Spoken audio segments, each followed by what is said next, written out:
ప్రతి ఒక్క వాలంటీర్ ప్రతి ఒక్కరు వైఎస్ఆర్సీపీ పార్టీకి చెందినటువంటి నాయకుడు. మీ నాయకులందరూ కలిసి మన నాయకుడిని గెలిపించుకునేటటువంటి ప్రక్రియ ఈ రోజు నుంచి మొదలవుతా ఉంది. రాష్ట్రంలోనే మొట్టమొదటిసారిగా కుప్పం మండలంలో ఇంత మూకమ్మడిగా మనందరం రాజీనామా చేసినందుకు అది కూడా కుప్పం నుంచే స్టార్ట్ అవుతుంది. సో మనమే అందరికీ కూడా ఒక దిక్సూచిగా ఒక బెంచ్ మార్క్ సెట్ చేసినట్టు స్టార్ట్ అవుతుంది. కాబట్టి మీరందరూ చాలా మంచి పని చేశారు. మీ అందరికీ కూడా ప్రత్యేకంగా ధన్యవాదాలు.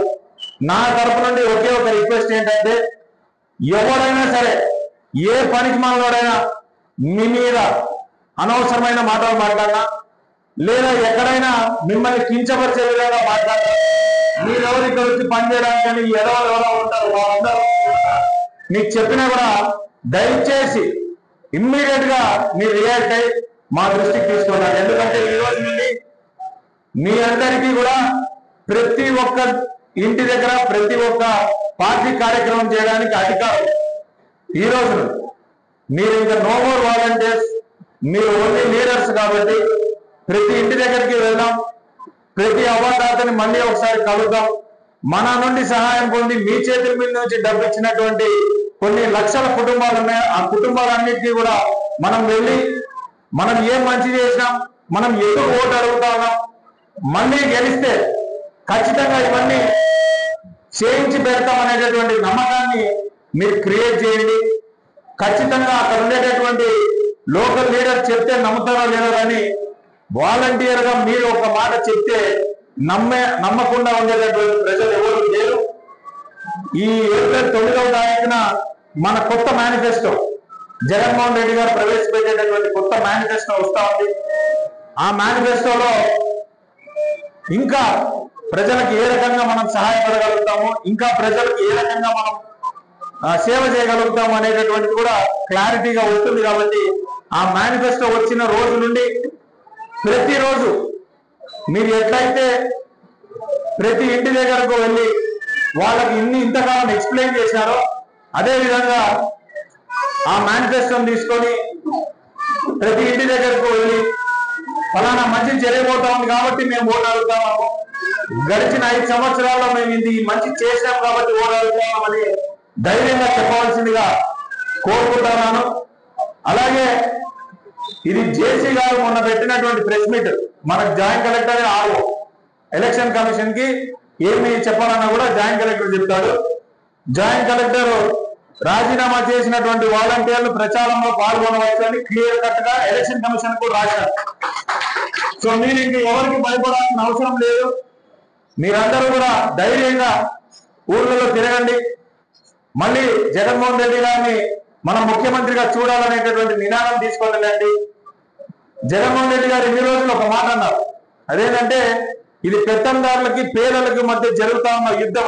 ఏందో ఈయన అంటా ఉన్నాడు, క్యాప్షన్ బాగుంది సినిమాలో చెప్పినట్టని. కానీ 1వ తారీఖు పెన్షన్ తీసుకోవడానికి పడిన కష్టాలు మనందరం కళ్ళతో చూసినాం. ఈ నిమ్మగడ్డ రమేష్ అనేటోడు ఎవరంటే తెలుగుదేశం పార్టీకి సంబంధించినటువంటి వ్యక్తి. ఇంతకుముందు ఎలక్షన్ కమిషనర్ ఆయన. మన సర్పంచ్ ఎలక్షన్లు డిలే చేసింది, ఎంపీటీసీ ఎలక్షన్లప్పుడు ఇబ్బంది పెట్టింది కూడా ఇదనే నిమ్మగడ్డ రమేష్ అనేటటువంటి వ్యక్తి. అతను ఒక ఎన్జిఓ ఆర్గనైజేషన్ ద్వారా ఎలక్షన్ కమిషన్ కి నోటీసు ఇది ఫిర్యాదు చేశాడు. ఏమనంటే వాలంటీర్ల ద్వారా ఈ పెన్షన్ ఇప్పించకూడదు అని. ఎలక్షన్ కమిషన్ సరే పెన్షన్లు ఇవ్వద్దండి, సెక్రటేరియట్ లో ఇవ్వండి అని చెప్పింది. దానివల్ల ఎంత నష్టం జరిగిందని మన కళ్ళతో మనం చూస్తా ఉన్నాం. ప్రతి ఒక్క అవ్వాతాత, వితంతువులు, వికలాంగులు చచ్చిపోయినారు ఈసారి పెన్షన్ తీసుకోలేక. రామకుప్పలో ఒక వ్యక్తి అయితే నిజంగానే చనిపోయినాడు. ఆ వరదెబ్బ పొద్దున పోయినాడు, ఆయనకు పెన్షన్ ఇంకా రాలేదని చెప్పినారు. వరదెబ్బ తగిలి సాయంత్రం ఇంటికి వచ్చినప్పుడు చనిపోయాడు. ఇంత ఘోరం అహంకారం ఇది. ఇదే పెత్తందారితనం అంటే. ఇట్లా కుప్పాన్ని మళ్ళీ దోచుకు తినడానికి, కుప్పంలో రాజ్యం ఏలడానికి, జన్మభూమి కమిటీని అని చెప్పి ప్రజల్లో రక్తం తాగడానికి ఈ తెలుగుదేశం పార్టీ వాళ్ళు ఇల్లు గడప గడప కాళ్ళు చేతులు ఇంక ఏం పెడితే పట్టుకుంటారు. ఎందుకంటే వాళ్ళకి అధికారం మళ్ళీ కావాలి. ఆ దాహం అనేది తీరలేదు. వాళ్ళకి అధికారం మళ్ళీ వస్తే నోరెత్తిన ప్రతి ఒక్కరికి పెన్షన్ కట్ చేస్తాడు, రేషన్ కార్డు కట్ చేస్తాడు, వాడిని భూములు లాక్కుంటారు, వాడిని జైల్లో పెడతారు, పోలీస్ స్టేషన్లో కేసులు పెడతారు, నరకం అంటే ఏంటో చూపిస్తారు. అట్లాంటి ప్రజలకు ఈరోజు మనం కాపాడాలి, మన బాధ్యత. ఇంతకాలం మన వల్లనే వాళ్ళు ప్రశాంతంగా ఉన్నారు, వాలంటీర్ల వల్ల వాళ్ళకి అన్ని లబ్ధి చేరింది కాబట్టి ప్రశాంతంగా బతుకుతా ఉన్నారు. దాన్ని కవర్ చేయడానికి ఏం చేస్తారు ఇదంటే సెక్రటేరియట్ లో కూర్చొని మజ్జిగ ప్యాకెట్ ఇస్తారు. ఒరే పిచ్చా ఏదే నాకు అర్థం కాదు. మేము 5 సంవత్సరాల్లో ప్రతి కుటుంబానికి ధైర్యంగా చెప్తాను, కనీసం అంటే 2 లక్షల రూపాయలు ఇచ్చినాం. నువ్వే ప్రయత్నం అంటే 6 రూపాయలు మజ్జిగ ప్యాకెట్ ఇస్తాను. నీకు నాకు తేడా అది అర్థమవుతా ఉందా? 6 రూపాయలు మజ్జిగ ప్యాకెట్ ఇచ్చి నువ్వు ఓటు అడిగితే 2 లక్షల రూపాయల కుటుంబానికి డబ్బులు ఇచ్చినా నేను ఎంత ధైర్యంగా దర్జా కలగాల?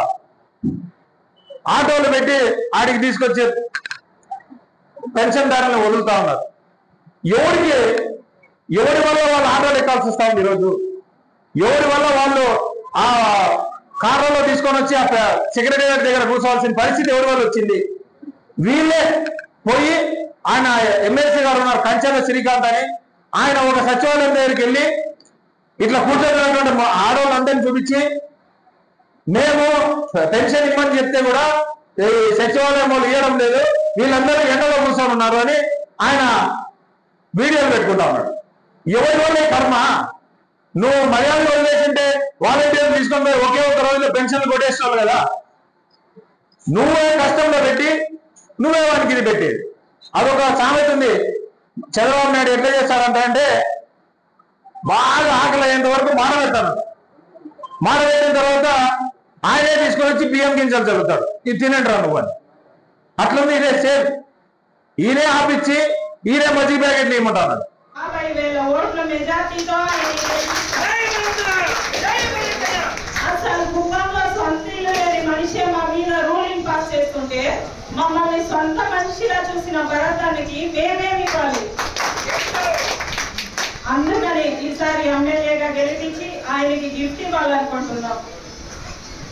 మీరు ఎన్ని చేసినా ఎంత ఇదన్నా ఈసారి మళ్ళీ జగన్ సార్ని సీఎం చేసుకుంటాం. ఇది మా నాయకుడి కోసం మేము చేస్తున్న ఉద్యమం అనుకోండి, మా ఉనికి కోసం మేము చేస్తున్న పోరాటం అనుకోండి. వాలంటీర్లు తీసేస్తాం అంటున్నారుగా, అస్సలు నెక్స్ట్ టైం మళ్ళీ మేమే వస్తాం, మళ్ళీ మేమే సేవ్ చేస్తాం, మళ్ళీ మేమే ఇప్పుడు ఏ చేతులతో అయితే రిజైన్ లెటర్ ఇచ్చామో అదే చేతులతో అపాయింట్మెంట్ తీసుకుంటామని